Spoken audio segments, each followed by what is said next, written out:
دلوں کو ایمان کے نور سے روشن کیا۔ کروڑا کروڑ درود و سلام اور نعتوں کے سب گلدستے حضور پر نور شافع یوم النشور سرور کونین سید المرسلین خاتم النبیین رحمت للعالمین فخر دو عالم نور مجسم صلی اللہ تعالی علیہ وسلم کے دربار عالی میں پیش کرنے کے بعد، محترم معزز لائق عزت تکریم ناظرین سامعین اور حاضرین، آج جمعۃ المبارک کی رحمتیں برکتیں اور آج کے دن میں بٹنے والی خیرات رب کریم ہم سب کو عطا فرمائے۔ قرآن مجید فرقان حمید کے جو ہمارا دستور اور منشور اور ہمارے جینے کا سلیقہ اور طریقہ ہے، اسی میں رب کریم نے فرمایا وَتِلْكَ الْأَيَّامُ نُدَاوِلُهَا بَيْنَ النَّاسِ، اور یہی وہ دن ہے کہ جو ہم لوگوں کے درمیان بدلتے رہتے ہیں، کبھی خوشی ہے تو کبھی غم ہے، کبھی کامیابی ہے تو کبھی ناکامی ہے، کبھی راحت ہے تو کبھی تکلیف ہے، کبھی سعادتیں ہیں تو کبھی بد نصیبی ہے۔ تو یہ سلسلے اسی طرح سے چلتے رہتے۔ غزوہ بدر میں اللہ تعالیٰ نے 313 پیوند والی وردی پہن کر جو گئے تھے کہ جن کی تلواروں میں زنگ تھا، جن کے پاس گھوڑے نہیں، جن کے پاس اونٹ نہیں، کھانے کو کھانا نہیں، پینے کو پانی نہیں، پہننے کو لباس نہیں، لڑنے کے لیے تلوار نہیں، افرادی قوت بھی نہیں، 313 کو اللہ نے فرشتوں کی فوج بھیج کر 1000 کے لشکر کے سامنے سرخ رو کر دیا تھا۔ اور اسی غزوہ بدر کے بالکل 1 سال کے اندر 1 سال کے بعد ایک اور غزوہ ہوتا ہے کہ جس کا نام ہے غزوہ احد۔ اور احد کی اس وادی میں کہ جب صحابہ اکرام علیہم رضوان میں سے کچھ نے آقا علیہ الصلوۃ والتسلیم کے حکم کو نہ مانا اور وہ جبل رومات سے اپنی جگہ سے ہٹ گئے کہ جہاں پر اللہ کے رسول نے ان کو کہا تھا کہ جنگ کسی بھی دائرے میں چلے جائے، تم نے اپنی جگہوں کو نہ چھوڑنا، انہوں نے رسول اللہ کے فرمان کو جب نہ مانا تو پھر 70 شہادتیں ہوئیں اور بظاہر ایسا لگ رہا تھا کہ اس جنگ میں ظاہری طور پر حالات کے تقاضے کے مطابق کہ مسلمانوں کو ناکامی ہو رہی ہے، لیکن اسی کے بعد رب کریم نے فرمایا کہ دنوں کو ہم بدلتے رہتے، کبھی خوشی کبھی غم، کبھی کامیابی کبھی ناکامی، اور یہی زندگی ہے اور ایسے ہی دوستوں زندگی گزر جائے گی۔ کبھی بڑی عزتوں کے تاج نصیب ہوں گے تو کبھی ذلتوں کا بھی سامنا کرنا پڑے گا، کبھی مال کی فراوانی ہوگی تو کبھی فقر کا بھی سامنا کرنا پڑے گا، کبھی بہت آسانیاں ہو رہی ہوں گی اور ہر قدم پر کامیابی مل رہی ہوگی، لیکن کبھی بڑی بڑی ناکامیوں کو بھی دیکھنا پڑے گا۔ یہ نظام غزوہ بدر اور احد نے ہم کو بتا دیا کہ وہ میدان بدر میں تکبیر کی صدائیں جب بلند ہو رہی تھی تو زمانے میں ایک وحشت تھی اور ایک دہشت تھی مسلمانوں کی، لیکن احد میں 70 شہادتیں بھی ہوتی ہیں۔ تو یہ سلسلے اسی طرح سے چلتے رہیں گے، لیکن غزوہ احد کے بعد فوری طور پر سرکار کے غلام ایسے نہیں کہ وہ شکست کھا کر بیٹھ جاتے۔ آقا علیہ الصلوۃ والتسلیم کے غلاموں نے اسی وقت دوبارہ کمر کسی، ان کے سینے زخموں سے چور تھے، ان کی پشتیں لہو لہان تھی، ان کے چہرے خون سے بھرے ہوئے تھے، لیکن ان کے حوصلے جو ہے وہ سیسا پلائی ہوئی دیوار بنے ہوئے تھے، اور اسی میں انہوں نے کفار مکہ اور مشرکین مکہ کا انہوں نے تعاقب کیا۔ جب سرکار کے وفاداروں کا یہ بڑھتا ہوا جوش اور جذبہ جب دیکھا تو وہ کفار اپنی جگہ چھوڑ کر میدان چھوڑ کر بھاگ گئے، اور اسی کا نام غزوہ حمراء الاسد ہے کہ جس میں احد کے اگلے دن یہ جنگ ہوئی، اور اس میں اللہ نے پھر دوبارہ مسلمانوں کو کامیاب کیا اور کفار میدان چھوڑ کر بھاگ گئے۔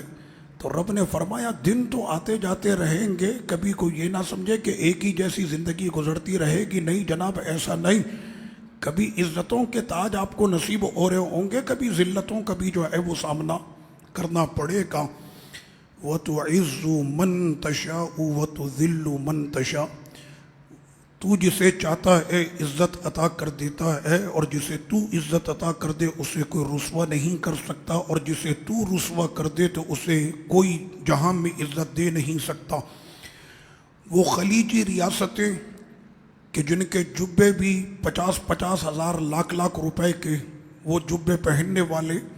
اور اپنی وہ دولت کے جو اللہ نے ان کو عطا کی پیٹرول کی صورت میں، سونے کی صورت میں، اور دیگر مادی جو ہے وہ قیمتی دھاتوں کی صورت میں، ان کا اس میں کوئی کمال تھا نہیں، یہ تو آمنہ کے لال کے قدموں کا صدقہ تھا جو رب کریم نے ان کو عطا کر دیا۔ تو ہونا تو یہ چاہیے تھا کہ ان کے سر ہمیشہ اللہ کے حضور جھکے رہتے، لیکن جب انہوں نے ان دولتوں کو اپنی عیش و عشرت پر خرچ کرنا شروع کر دیا، اور سوشل میڈیا کے اوپر آج وہ تمام چیزیں موجود ہیں، سونے کی گاڑی بن رہی ہے، سونے کے بیڑ بن رہے ہیں، سونے کی الماریاں تیار ہو رہی ہیں، سونے سے کمرہ بنایا جا رہا، یہاں تک کہ لوگ رفع حاجت کے لیے جس کموڈ کو استعمال کرتے ہیں وہ سونے کا بنایا جا رہا تھا۔ وہ خلیجی ریاستیں کہ جنہوں نے امریکہ کو اپنا بڑا بنا لیا، کفار اور مشرکین کو، یہود و نصارہ کو جنہوں نے اپنا بڑا بنا لیا، اپنی وہ ساری دولت اٹھا کر ان کے بینکوں کے اندر انہوں نے جمع کرائی تھی کہ ہماری ریاستوں کی بھی اور ہمارے مالوں کی بھی حفاظت یہ کریں گے۔ میں نے عرب کے ملک شام کے بڑے بڑے علماء اکرام کو یہ کہتے ہوئے، لکھتے ہوئے، بلکہ ہم نے اپنے نصاب میں پڑھا بھی کہ جب ہم نے اقتصادیات اور ان معاشیات کو جب پڑھا تو اس میں یہ ذکر بھی آیا تھا کہ خلیجی ریاستوں نے اپنے دھن دولت کو اٹھا کر ان کے بینکوں کے اندر جمع کرا دیا۔ یہ اس وقت کی بات ہے کہ جب فلسطین میں بچوں کے کھانے کے لیے 2 وقت کی روٹی نہیں، غزہ جب بلک رہا تھا، یمن میں بچے گھاس کھانے تک اس وقت جا چکے ہیں، اور برما کے مسلمانوں کا جو حال ہوا کہ لوگوں کے پاس کھانے کو جو ہے وہ غذا نہیں تو وہ مردار کا استعمال کر رہے ہیں۔ افریقہ کی وہ مسلمانوں کی ریاستیں کہ جہاں پر لوگ بھوک سے مر گئے، بچے بلک بلک کر جانے دے گئے، لیکن ان کے جو ہے وہ کوئی سر پر جون نہ رینگی، اور یہ اپنے مال اور دولت کو اسی طرح سے ان کے پاس رکھاتے رہے۔ آج یہ وقت آ گیا ہے کہ ان کے دولت اور ان کی جو ثروت اور ان کی جو ریاست ہے وہ ساری کھٹائی میں پڑتی چلی گئی۔ آج وہ کفار ان کو دھمکی دیتے کہ ہم تمہارے مال کو اور بینکوں میں پڑے ہوئے تمہارے جتنے ڈالرز ہیں ہم جب چاہیں اس کو غصب کر سکتے ہیں اور اس پر قبضہ کر سکتے ہیں، تمہاری ریاست، تمہاری دولت، تمہارا مال سب ہمارے قبضے کے اندر ہے۔ وہ خلیجی ریاستوں کا کہ جو اپنی شان میں اپنی گاڑیاں اور اپنے بنگلے اور اپنی جو ہے وہ چاہ و جلال کو ایسے وہ قوم کے سامنے پیش کیا کرتے تھے، آج جو ان کا حال کیا جا رہا، امریکہ کا صدر جس لبے لہجے کے اندر ان ریاستوں کے حکمرانوں کو جس طرح سے وہ للکار رہا ہے، یہ بہت بڑی جو ہے وہ عبرت۔ رب کریم نے فرمایا کہ تم یہ سمجھتے ہو کہ یہ تمہیں بچا لے گا، یہ تمہیں عزت دے دے گا، نہیں، عزت دینا بھی ہمارا کام ہے اور عزت لینا بھی ہمارا کام ہے، دولت دینا بھی ہمارا کام ہے۔ ہم جسے چاہتے ہیں ملکوں کی ریاستیں اور طاقتیں عطا کرتے ہیں، لیکن جب چاہتے ہیں تو اس کی اقتدار کی کرسی کو ہم چھین بھی لیتے ہیں۔ یہ واضح پیغام قرآن نے کہہ دیا، لن ترضى عنك اليهود ولا النصارى حتى تتبع ملتهم، ہرگز یہود و نصارہ یہ تم سے راضی نہیں ہوں گے یہاں تک کہ تم ان کے پیروکار نہ بن جاؤ، یہاں تک کہ تم ان کے دین کو قبول نہ کر لو، تو اس وقت تک یہ تمہارے کبھی بھی نہیں ہو سکتے۔ اگر تمہارا کوئی ہو سکتا ہے تو وہی ہو سکتا ہے جس نے پڑھا ہے لا الہ الا اللہ محمد الرسول اللہ۔ پوری دنیا میں مسلمانوں کا آپس میں رشتہ لا الہ الا اللہ ہے۔ دبئی جو دنیا کا سب سے بڑا تجارتی ہب سمجھا جاتا تھا، اس وقت اس کی جو کیفیت ہے وہ آپ مجھ سے بہتر جانتے ہیں کہ اس نے وہ دبئی کے بڑے بڑے تاجر اس وقت میں جب گفتگو کر رہے ہیں ان کی زبانیں کانپ رہی ہیں، جن کو کہا جاتا تھا کہ یہ بزنس ٹائکون ہے اور یہ فلاں جو ہے اس کے امپائر ہیں اور یہ دنیا میں جو ہے وہ بزنس اور تجارت کا فیصلہ کرتے، یہ ڈالرز کے ریٹ رکھتے، آج جب وہ گفتگو کر رہے ہیں قسم خدا کی ان کی زبانیں کانپ رہی ہیں۔ 50-60 سالوں میں جو دبئی کو ایک نام ملا تھا کہ یہ بہت بڑا جو ہے وہ تجارت کا عظیم مرکز ہے، 40 دنوں کے اندر اس مرکز کا جو حال ہوا وہ آپ سب کے سامنے ہے۔ وجہ اس کی کیا بنی؟ آپ نے بھی اس چیز کو نوٹ کیا ہوگا، ہم نے سفر کیے اور وہاں سے ہماری گزرگاہ ہمیشہ رہتی ہے، جب بھی ملک شام جاتے ہیں تو ٹرانزٹ دبئی سے ہوتا ہے کہ جس وقت میں لندن کی فلائٹ اترے تو ان کو سلوٹیں کی جا رہی، کینیڈا اور امریکہ کی فلائٹیں گزرے تو ان کو جو ہے وہ سلوٹیں اور ان کو استقبال اور پرتپاک استقبال کے ساتھ ان کو روانہ کیا جاتا، لیکن اسی جگہ پاکستان کے غریب عوام کے جو وہاں پر کام کرنے کے لیے جاتے، ان کے ساتھ جو ان کا رویہ ہوتا اور جس انداز میں کہ شاید کوئی چوپائے کے ساتھ بھی وہ انداز نہ کرے جو یہ انداز اختیار کرتے تھے، آج اللہ نے غرور میں اکڑی ہوئی گردنوں کو جھکا دیا ہے اور اس وقت پوری دنیا کی نظر پاکستان پر پڑ رہی ہے، اور ایک مرتبہ اللہ نے اس ملک کو جو ہے وہ اس طرح سے شہرت عطا کر دی۔ وہاں پر موجود جو آج مزدور ہیں، وہاں پہ لیبر جو کام کرنے والی، بڑے بڑے سرمایہ دار، بڑے بڑے بلڈرز، بڑے بڑے ہوٹلوں کے مالکان، وہ اپنے مزدوروں سے یہ کہہ رہے کہ آپ وقتی طور پر اپنے گھروں کو چلے جائیں کیونکہ ماہانہ تنخواہ دینے کے لیے ہمارے پاس پیسے نہیں ہیں، ابھی آپ چلے جائیں، جب ہمیں ضرورت ہوگی تو ہم آپ کو دوبارہ بلا لیں گے۔ اور وہ بیچارہ غریب کہ جس نے 10 سال اپنی زندگی کے 20 سال 30 سال 40 سال جنہوں نے اپنی زندگیاں وہاں پر لگا دیں کہ آخری وقت میں ہمارا کچھ سرمایہ بن جائے گا تو اپنی زندگی کے بچے کچھ جو دن ہیں وہ ہم اس سرمایہ کے ساتھ جو ہے وہ گزار لیں گے، لیکن ان کو کیا پتا تھا کہ ایک وقت ایسا بھی آئے گا۔ کوئی تصور نہیں کر سکتا تھا کہ دبئی کہ جہاں پر رات میں دن ہوتا تھا اور آج وہاں پر جو ہے کہ جو سیاحت کا ابھی 2 ماہ پہلے تک سب سے بڑا سیاحتی جو ہے وہ مرکز تھا، تمام سیاحوں کی نظر اور تمام سیاحوں کی اماج کا بنا ہوا تھا، پوری دنیا سے وزٹرز جہاں پر صرف گھومنے کے لیے آتے تھے، آج وہاں پر ویرانی نے جگہ لے لی ہے اور سارا ویران ہو چکا ہے۔ اور یہاں پر اس کی جو وجہ ہے وہ رب کریم نے فرمایا یہ تو کچھ بھی نہیں، تم نے ماضی کی قوموں کا حال نہیں پڑھا، یہ تو کچھ بھی نہیں، ہم نے قوم سمود کو بھی ایسی ویرانی میں ڈال دیا، ہم نے قوم عاد کے ساتھ کیا کیا، ہم نے قوم لوط کے ساتھ کیا کیا، ہم نے قوم سمود کے ساتھ کیا کیا۔ کیا تم نے وہ ذکر قرآن مجید میں نہیں پڑھے کہ جہاں پر عیاشی، جہاں پر فحاشی، جہاں پر عریانی، جہاں پر حرام کاری، جہاں پر سودی نظام، جہاں پر ان تمام چیزوں کو فیشن کے نام پر یہ جزیرہ عرب ہے کہ جہاں پر آقا علیہ الصلوۃ والسلام نے فرمایا فتح مکہ کے بعد کہ جزیرہ عرب سے جو ہے وہ بت پرستوں اور بت کو جو ہے بت پرستی کو نکال دیا جائے۔ آقا علیہ الصلوۃ والسلام اور ان کے غلاموں نے جس جزیرہ عرب سے بت پرستی کو اکھاڑ کر پھینک دیا تھا، جب دبئی کے اندر مندر بننا شروع ہو گئے، جب وہاں پر بت پرستی ہونا شروع ہو گئی، تو یہ تو ہم سب کہتے ضرور ہیں، اللہ پاک ہمیں یہ جملے کی جو ہے فہم بھی عطا کر دے کہ اس کی رسی کو مضبوطی سے تھام کر رکھو، جب اس کی لاٹھی چلتی ہے تو بے آواز ہوتی ہے۔ وہ جب تک بندے کو ڈھیل دیتا ہے دیتا رہتا ہے، لیکن جب بندے کی وہ گرفت کرتا ہے تو پھر اس کے 40 سال کو وہ 40 دنوں میں ایسے خاک کے اندر کہ جیسے دیمک لکڑی کو کھا جاتی ہے، آج وہاں پر جو ہے وہ یہ حال ہو چکا ہے۔ لیکن قوم اس کے باوجود بھی، ہماری قوم کا بھی اللہ ہی حافظ ہے کہ جیسے ہی پتہ چلا کہ جناب یہاں پر معاملات خراب ہو رہے اور یہاں پر جو ہے اب نہیں چلے گا سلسلہ، ایران جو ہے وہ اب بہت بڑا امپائر بننے والا، بزنس ٹائکون بننے والا، اس وقت سوشل میڈیا پر یہ خبریں اتنی آ رہی کہ قوم جو ہے وہ ایرانی ریال خرید لی، ایرانی تمن خرید لی، ان کا ہمارا 100 روپیہ نہ جانے ان کے کتنے ہزار لاکھ روپے بن جاتے۔ ان کا چھوٹا سا بھی جو نوٹ ہوتا ہے وہ بھی 1 لاکھ کا ہوتا. اب وہ سارے لگ گئے, کسی نے کسی کو کہہ دیا کہ جناب ایرانی ریال خریدو, یہ عنقریب جو ہے بہت اوپر جانے والا ہے. رب کریم نے فرمایا تمہارے سامنے دیکھ لو خلیجی ریاستوں کا کیا حل ہوا, دبئی کا کیا حل ہوا. جو اتنے بڑے بڑے وزنی اور بھاری بھرکم ریاستیں تھیں, ہم نے سیکنڈوں کے اندر انہیں خاک میں ملا دیا. تو جو پہلے سے ہی فقیر ریاست اور اس کا جو پیسہ اس کی کوئی اوقات پہلے ہی نہیں, تم لگ گئے کہ جناب یہ ہو اور وہ ہو جائے.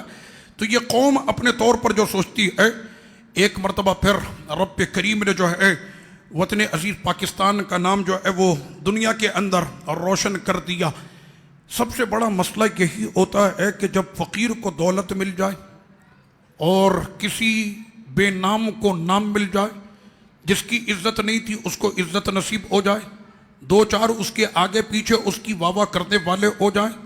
تو پھر وہ اپنے آپے میں نہیں رہتا. یہی وہ سب سے بڑا وقت ہوتا ہے آزمائش کا میرے بھائی. فقیری سے امیری میں آ گئے, غربت سے امیری میں آ گئے, عزت نہیں تھی عزت والے ہو گئے,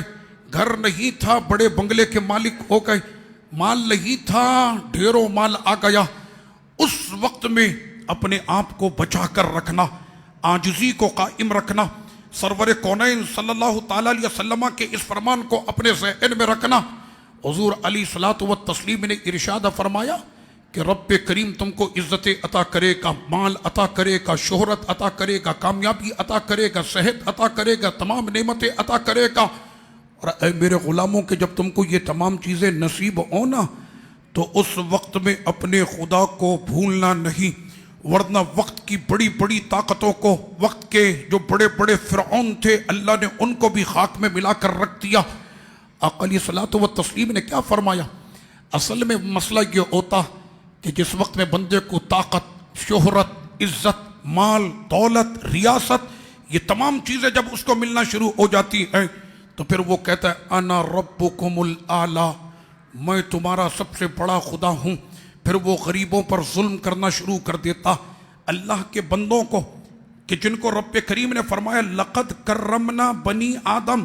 ہم نے پوری انسانیت کو عزت والا بنایا ہے. سیکنڈوں کے اندر وہ کسی بھی کی بھی عزت کرو وہ تار تار کر دیتا. ہم اپنے مسلمانوں کی بات کرتے ہیں, ہم اپنے پاکستان میں رہنے والے سرمایہ داروں کی بات کرتے ہیں, مالداروں کی بات کرتے ہیں. آقا علیہ الصلوۃ والتسلیم نے کیا فرمایا؟ فرمایا کہ تمہارے ہاتھ کے نیچے کام کرنے والے یہ رعایا, ان کا پورا خیال رکھنا تم پر لازم. اگر تم چاہتے ہو کہ اللہ تم پر رحمتیں برسائے تو تم وہی ان کو دینا جو تم اپنے لیے استعمال کرتے ہو, ان کو وہی کھلانا جو تم کھاتے ہو, ان کو وہی پہنانا جو تم پہنتے ہو. یہ اسلام کی تعلیمات ہیں. مجھے بتائیں آج اربوں کھربوں ڈالر, خواہ وہ امریکہ کے ہوں, خواہ وہ اسرائیل کے ہوں, وہ ایران کے ہوں, ان جنگوں کے اندر اربوں کھربوں ڈالر جو ہے وہ استعمال ہو رہے ہیں. آپ جانتے ہیں کس کے لیے؟ ریاست کو بڑھانے کے لیے, انسانوں کو عزت دینے کے لیے. وہ ریاستیں کہ جو اعلان کرتی ہیں کہ ہمارے یہاں کتے بلی کو بھی بڑی عزت کے ساتھ رکھا جاتا. ایسے وحشی درندے یہ بنے ہوئے,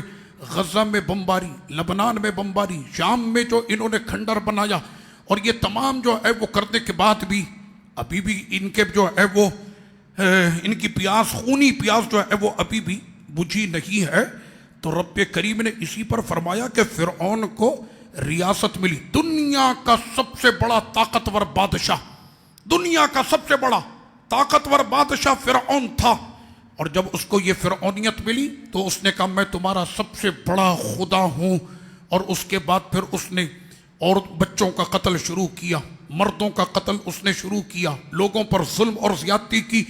اس کا عالم یہ تھا کہ جب اس کی سواری نکلتی تھی تو اس کی سواری میں بریک نہیں ہوتا تھا, سامنے جو آتا وہ اس کو کچلتے ہوئے چلے جاتے تھے. تو رب کریم نے فرمایا کہ جب اس کی ظلم اور زیادتی بڑھنے لگی, اب دیکھو قرآن کا لب و لہجہ کیسا,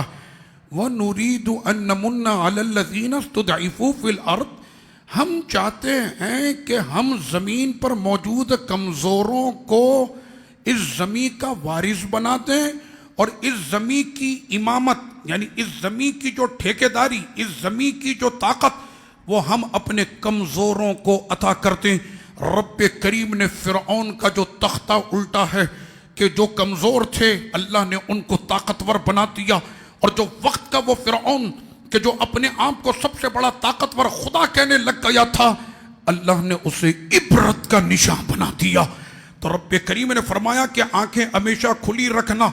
ہم جب تم کو عزتیں عطا کریں گے تو یاد رکھنا تم سے پھر ظلم نہ ہو جائے، کسی غریب کا حق جو ہے وہ تم کھا نہ جانا، کسی غریب پر جو ہے بیجا ظلم نہ کر دینا۔ یہ وقت کے تمام ذمہ داروں کو رب کریم نے یہ پیغام دیا ہے، اور وہ سارے ان پیغامات کو سمجھتے۔ اگر غریبوں پر ظلم ہوا، غریبوں پر زیادتی ہوئی، خود کے جو کتے ہیں وہ ایئر کنڈیشن کے اندر رہیں، اور بیچارہ غریب جو ہے وہ تپتی گرمی میں بغیر بجلی کے وہ اور اس کے بچے جب وہ روتے ہیں، اور گھر میں وہ چھوٹے بچے نومولود کہ جب وہ گرمی سے بلکنے لگتے ہیں اور ان کے جسم دانوں سے جب بھر جاتے ہیں، اور اس وقت میں جب وہ بلکتے ہیں تو زمین سے لے کر عرش بری بھی کانپ جاتا ہے۔ رب کریم کہ جو اپنے بندوں سے بے پناہ محبت کرنے والا، اور وہ محبت کرنے میں سب کو برابر رکھتا، یہ بھی میرا بندہ ہے، یہ بھی میرا بندہ، یہ بھی میرا بندہ، اور جب اس کے بندوں پر ظلم کیا جاتا ہے تو اللہ پھر ان ریاستوں کو خاک میں ملا دیتا، اللہ پھر ان ظلم کرنے والوں کی عزتوں کو پامال کر کے رکھ دیتا ہے۔ تو یہ وقت کے ذمہ داروں کے لیے یہ ایک بہت بڑا جو ہے وہ درس ہے، اور رب کریم نے ان ریاستوں کو ختم کر دیا، لیکن ساتھ میں یہ بھی فرمایا کہ ہم تو اس پیارے کو کہ جس کے بھائی یہ سمجھے تھے ابا کی ساری محبت اسی کے لیے، یہ یوسف سے ہمارے ابا بہت محبت کرتے، اس کو اپنے راستے سے ہم ہٹا دیتے، اور انہوں نے لے جا کر اپنے طور پر باپ سے دور کرنے کے لیے حضرت یوسف علیہ السلام کو ایک اندھے کنویں میں ڈال دیا۔ تو رب کریم نے فرمایا کہ ہم چاہیں تو کسی کے تخت کو نیل کے اندر غرق کر دیتے ہیں، اور اگر ہم چاہیں تو اندھے کنویں سے نکال کر یوسف کو مصر کا بادشاہ بنا دیتے۔ یہ ہماری طاقت ہے، یہ ہماری قدرت ہے، یہ ہماری قوت ہے، اس لیے کہ یہ زمین نہ ٹرمپ کی ہے، نہ نیتن یاہو کی ہے، نہ پوٹن کی ہے، نہ کسی کی ہے، یہ ساری زمین میرے خدا کی ہے، یہ ساری زمین اللہ کی ہے۔ اور رب کریم فرماتا ہے نورث من یشاء من عبادی، ہم جسے چاہتے ہیں اپنی زمین کا وارث بنا دیتے، ہم جسے چاہتے ہیں اسے طاقت عطا کر دیتے، ہم جسے چاہتے ہیں اسے عزت عطا کرتے، ہم جسے چاہتے ہیں اسے کامیابی عطا کرتے، ہم جسے چاہتے ہیں اسے عزتوں کے تاج عطا کر دیتے۔ اور یہ ذہن میں رہے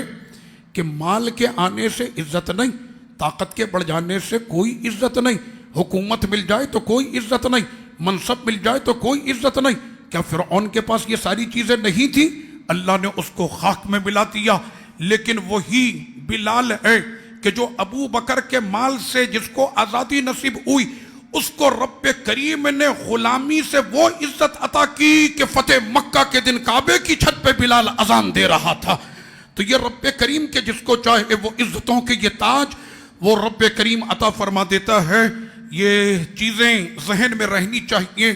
کہ جب اللہ پاک پاکستان کو ابھی عزتیں عطا کر رہا، ہر جگہ پر پاکستان، ہر میڈیا پر، دنیا کے میڈیاز پر ہر جگہ پر پاکستان ہو رہا ہے، تو ایسے وقت میں ذمہ داروں کو بھی اب سوچنا چاہیے کہ اللہ نے ایک موقع دیا ہے کہ ہمیں اتنی عزتیں نصیب ہو رہی ہیں، آ جاؤ پھر اپنی قوم کی طرف، آ جاؤ اپنے ملک کے غریبوں کی طرف۔ ان کے ہاتھ اٹھتے ہیں اور یہ جب تم کو دعائیں دیں گے تمہارے اچھے کاموں کی وجہ سے۔ یہ تو ہماری قوم اتنی سیدھی سادی یہ قوم ہے، ان کو تو اگر پیٹرول میں 25 روپے کم ہو جائے تو یہ اس پر بھی خوش ہو جاتے، تھوڑا سا ان کو مال مل جائے تو یہ اس پر بھی خوش ہو جاتے۔ دنیا کی عیش و عشرت یہ کہاں جانے، بالکل سادگی کے ساتھ۔ اور اللہ نے ہماری قوم کو یقین کرے، میں نے بہت ساری قومیں دیکھی کہ جہاں پر عیش و عشرت اور زندگیاں گزارنے کا جو ان کا طریقہ انداز ہے، لائف اسٹائل جو ان کا، اور جب میں اپنی قوم کو دیکھتا ہوں کہ ہماری قوم کا امیر ہو کہ فقیر ہو، لیکن الحمدللہ آج بھی ہماری قوم میں بہت زیادہ سادگی جو ہے وہ الحمدللہ موجود ہے۔ ہماری قوم مضبوط ہے، ہماری قوم محنتی ہے، ہماری قوم مشقت اٹھانے والی، ہماری قوم ذہین ہے۔ ہمارے طلبہ عراق میں، شام میں تعلیم حاصل کرتے ہیں، الحمدللہ کئی ملکوں کے بیچ میں الحمدللہ پہلی پوزیشن بھی آپ کے پاکستان کے طلبہ کی ہوتی۔ اور جہاں پر بات ہو کہ مشکل کی گھڑی کو سہ لینا، مشقت کو برداشت کر لینا، محنتی ہونا، یہ ساری ہماری قوم کے اندر جو ہے الحمدللہ یہ تمام چیزیں موجود ہیں۔ جب رب کریم نے آپ کو عزت عطا کی تو اپنی قوم کا سب سے پہلے خیال رکھنا ہے، اور اس قوم میں رہنے والے جو غریب فقیر ہیں وہ تو سب سے زیادہ امپورٹنٹ، سب سے زیادہ اہم ہوتے۔ سرور کونین صلی اللہ علیہ وسلم نے ارشاد فرمایا، آپ جانتے ہیں، فرمایا کہ اس وجہ سے نہیں،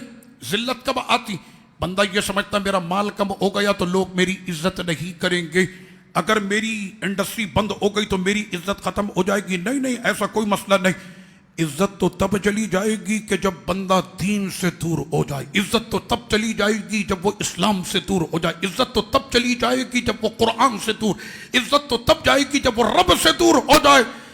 عزت اس وقت میں اس کی ختم ہو جاتی ہے۔ لیکن فرعون کے پاس سب کچھ ہونے کے باوجود اس کو خاک میں ملا دیا گیا، لیکن وہ لوگ کہ جنہوں نے اپنے تن کے کپڑے بھی راہ خدا میں پیش کر دیے، وہ عمر بن خطاب کے جس کا تاریخی جملہ آج پوری دنیا میں گولڈن ورڈ کے نام سے آج پوری دنیا میں گونج رہا ہے، عمر بن خطاب کا وہ جملہ کہ آج آدھی دنیا پر حکومت کرنے والا یہ عمر بن خطاب، اس کو رب کریم نے عزت جو دی ہے پیاروں اسلام کی وجہ سے دی ہے۔ فرمایا ہمیں جانتا کون، ہمیں پہچانتا قوم، ہم تو گمراہی کے اس دلدل میں دھسے ہوئے تھے، ہمیں وہاں سے نکالتا کون۔ اس میں کمال عمر کا نہیں، کمال تو آمنہ کے لال کا ہے کہ جس نے عمر کو اتنا نکھار دیا ہے۔ فرمایا کہ جب تک، سنیں یہ تاریخی جملہ عمر بن خطاب کا، کہ جب تک اسلام کے ساتھ تمہارا تعلق رہے گا دنیا کی کوئی بھی قوم تمہیں جھکا نہیں سکتی، عزت ہر جگہ پر تم کو ملتی رہے گی۔ یہ عزتیں تمہارے کسی بھی وجہ سے نہیں، عزت اگر ملے گی تو کلمے کی وجہ سے، عزت اگر ملے گی تو اسلام کی وجہ سے۔ اور حضرت عمر بن خطاب رضی اللہ عنہ نے یہ فرما دیا تھا،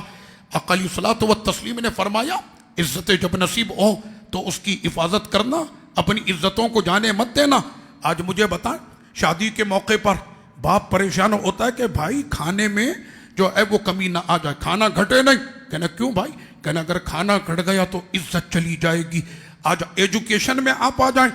تو نامی گرامی اسکول میں ہم نے پڑھانا اپنے بچے کو، کہنا کیوں؟ کہنا کل اس بچے کا فیوچر ہوگا، اس نے اتنے بڑے کہ جہاں 50,000 ماہانہ فیس تھی اس میں اس کو ہم نے پڑھایا ہے۔ وہ الگ بات ہے کہ پڑھائی کے نام پر جو بزنس چل رہا ہے وہ سب کو آپ مجھ سے بہتر ان تمام چیزوں کو سمجھتے ہیں۔ تو ہر جگہ پر بندہ کیا تلاش کرتا کہ عزت میں میری کمی نہیں آنی چاہیے۔ سنو عزت کسے ملتی ہے؟ آقا کریم صلی اللہ علیہ وسلم نے ارشاد فرمایا کہ رب کریم نے جب تم کو عزت عطا کر دی اور تم پڑ گئے سود کے کاروبار میں، جب تم پڑ گئے سود کے معاملات میں، اور دنیا نے جب تمہارے دلوں کے اندر گھر کر لیا اور تم دنیا سے جب محبت کرنے لگ گئے، اور میدان جہاد سے جب تم نے راہ فرار اختیار کر لی، سمجھ لو ذلت تمہارے دروازے پر پہنچ چکی ہے۔ یہ میں اس نبی کی بات کر رہا کہ جن کا خود کا ایک ایک لفظ جو ہے وہ بالکل حق ہے۔ کیا قرآن نے یہ نہیں کہا تھا 1400 سال پہلے ظہر الفساد فی البر والبحر، فساد شروع ہو گئے خشکی میں بھی سمندروں میں بھی۔ مجھے بتائیں قرآن نے 1400 سال پہلے کہا تھا کہ خشکی اور سمندروں میں فساد شروع ہو گئے؟ آج صبح سے لے کر شام تک پوری دنیا کے میڈیا پر ایک ہی آواز آ رہی تھی، ہرمز ہرمز ہرمز۔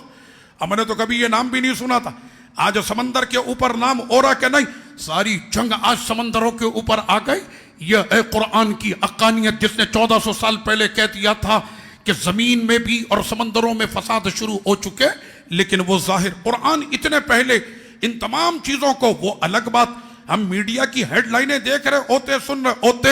اور یہ ساری ہیڈ لائنیں 1400 سال پہلے قرآن بیان کر چکا۔ ابھی تو بہت ساری چیزیں قرآن کی جو سامنے آنے والی، جو قرآن نے کہہ دیا، جو اللہ کے نبی نے کہہ دیا، وہ حق ہے۔ اور سنیں آقا علیہ الصلوۃ والتسلیم نے کیا فرمایا کہ جب تم کو عزتوں کے تاج نصیب ہونا تو فرمایا کہ اللہ اسی کی عزت کو برقرار رکھتا ہے کہ جیسے جیسے اس کی عزت بڑھتی جاتی ہے اس کی عاجزی بھی بڑھتی جاتی۔ یہ نہیں کہ عزت ملنے کے بعد میں یہ کر سکتا ہوں، میں اس کو اٹھوا دوں گا، میں اس کو کٹوا دوں گا، اس کو اندر کروا دوں گا، اس کا جینا حرام کر دوں گا، میں یہ کر دوں گا، میں وہ کر دوں گا، اور تو کچھ بھی نہیں کر سکتا۔ آج پاکستان کے سامنے سپر پاور کہلانے والا وہ ٹرمپ جہاں پر بھی جا رہا ہے وہ پاکستانی پاکستان اسی کی تعریفیں کیا جا رہا جو بظاہر سامنے۔ تو یہ رب کریم فرماتا ہے کہ دیکھ لو ہم